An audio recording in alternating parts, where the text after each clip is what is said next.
Yes, I'm Patricia Nolan-Brown. I have a nickname of a nickname, Troods, Trudes, which I use in my painting. I sign them Trudes. It was Trudels, and then I shortened it to Trudes.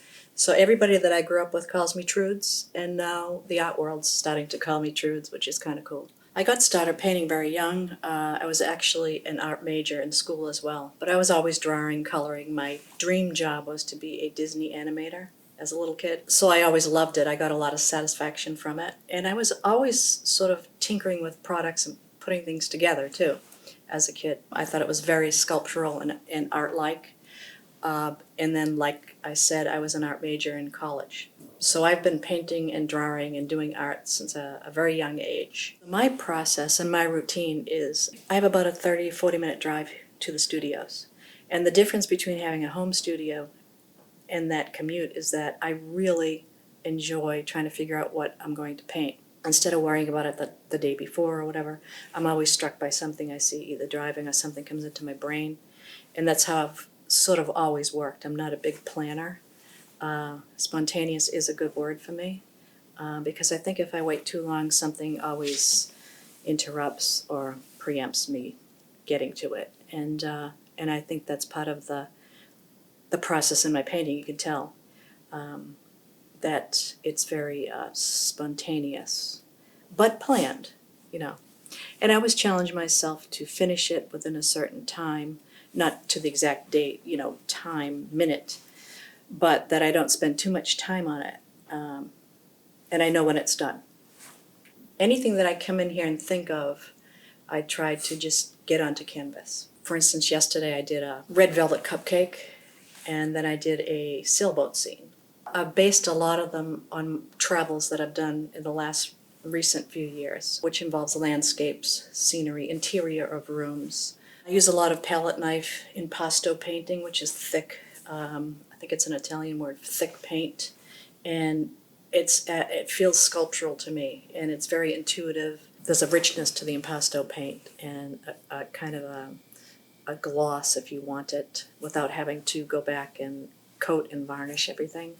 And the acrylics are left a little bit dull if you don't do that in the end. And I like to get a lot of paint on the canvas, and I just find that the oil paints let me do everything that I want to do. I got back into oil painting during the pandemic because it forced me to be at home and start oils.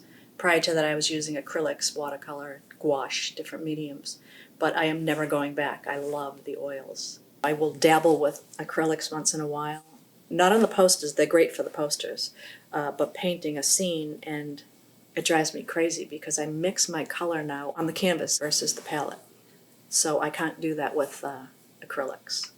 I used to perseverate over every detail in one of my art phases. It took me forever to finish something and be satisfied, but at this age and stage, I just go for it. I finish paintings within a couple of hours, and I don't worry what the outcome will be. They're very intuitive. I use a reference sometimes, but they're very impressionistic, and sometimes you have to look to see what is happening in the picture, and I like to leave a little mystery. I don't want it photorealism, I think that's kind of boring, so they're very interpretive and bright colors. I also do a live painting show for Mass General doctors and nurses who have been kind of burnt out around COVID, and the Office for Wellbeing has me do a live show here in which I walk them through a painting. So in about 30 minutes, I have to have a finished painting. And I always panic midway, but that panic, that stress is what I like, and it comes through. So I think that I am in a different phase, if you will. I think it's ever changing as an artist, but and it took me that to get here, because to have an attitude where I'm not worried about the outcome takes maturity and not worrying about what anyone else thinks. But that's what artwork is. I mean, it's so subjective that there'll always be someone that just loves it. There'll be people that don't like it, but it doesn't matter to me at this stage. And I find a lot of enjoyment doing it, and I find it very meditative. I lose hours doing it. Last October, I went to France to be part of a residency that I was accepted into, and I was granted a scholarship to go, the Diderot Scholarship, to the Chateau d'Orbeau in France, Orbeau, France, small village, beautiful chateau. So the Chateau d'Orbeau is an artist residency that you had to be accepted into, vetted to come into the art residency, and I did a 4-week residence. So while I was there, I had my own studio, bedroom, and they had this fantastic cook. It was quite an experience. It was really, really something I can't put into words. While there, I painted a lot of, I tried to figure out what I could bring home easily. And I also enjoy doing these large-scale posters, if you will, where I use paper, acrylic, and I did scenes having to do with joie de vivre in France. So there's a series of 5 posters that I did, and I used the background paint, splattered it the colors of the French flag, which is the same as our flag. But so that's the common theme through them, and I used a lot of gold, and I did some of the famous iconic pictures in France, like the Eiffel Tower. But then I looked around and I also did one of a chandelier. Champagne, I was near the Champagne region. And so those posters were easy to bring home, roll up, and I have sold a couple of those prior to going to France. People like that format on a large wall where they can hang them and just let them kind of move, or they can frame them or mount them. So I have that kind of gritty type of almost graffiti artwork, and I also do the more formal painting. Being an inventor, being a painter, I'm also a writer. They're all the same process in my brain. So I have a product or an idea in my head, and I'm able to see it and reverse engineer everything, which I didn't know everybody didn't do or couldn't do, because there are different types of learners. When I had my first daughter, I couldn't see her when she was in the car because by law she had to face backwards in her car seat. And so I remember going home and sort of venting to my mother, and she said, well, why don't you invent one? So I said, I think I will. The only thing I knew was that I couldn't use a glass mirror in a car. This was pre-internet, pre-cell phone, pre-everything. And so I used to have to go into the Boston Public Library because they were a few weeks behind the patent office, and I would search patents and things like that. I had to learn totally from scratch. I assembled those in my home for about 5 or 6 years, and then I caught the attraction of a person that wanted to license at a company. Didn't know what that meant, had to figure that out. Went through that process. It fell through once, but I didn't let it deter me. Kept going with it, and they came back a year later with a much better deal because I had the sales. I think I've always been an entrepreneur and a creator, and again, those go hand in hand. And a people person, because you're really selling yourself to people. If you're a pain in the butt, it doesn't matter how good your product is. They're not going to deal with you. They want to deal with a person that they like. So all of those skills were kind of honed growing up. And here I am now in a studio painting, which I love. I turn everything into a business, even painting. But I enjoy that. I enjoy that challenge, and it's that process that I like. I was almost upset when I licensed the mirror because it was my infant, and now I had to sort of give it up. But it was a good deal. Don't get me wrong. But and I had invented other products for children at the time, but I could only do one at a time. Everything I've invented in my life has been solutions for me, and I figured if it's a solution for me, maybe there's an audience. So after my kids grew up, I became a dog owner again, and it bothered me that to pick up after the dog, which is a law, and it's really unhealthy if you don't pick it up, I've learned.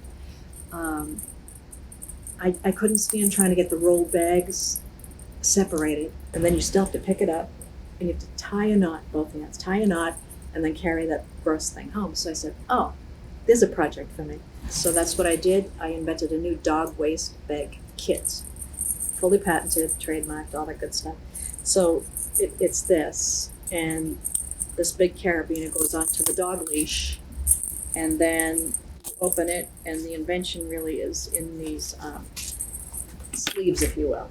So it opens right away, you pick it up, and then there's no knots required. It closes on itself. And it sort of resembled a parachute, And I didn't want to use any gross words, so I called it parachute dog. And then one of the cool things is you can clip it on the bottom, and so the dog carries it home. So through the process of inventing, I would go to trade shows trying to sell my wares and figured all that process out. I would meet a lot of people. They would ask me eventually, how did you license that? Because I didn't know how difficult it really is, or the percentages aren't that high. Not that you can't do it, but it's kind of unusual. The odds aren't good. But I never looked at those odds. I looked at me being one of those smaller odds. That's all I did. So I wrote a book about the process because I figured I could help a lot of people because people were always calling me. And then I built a little business consulting.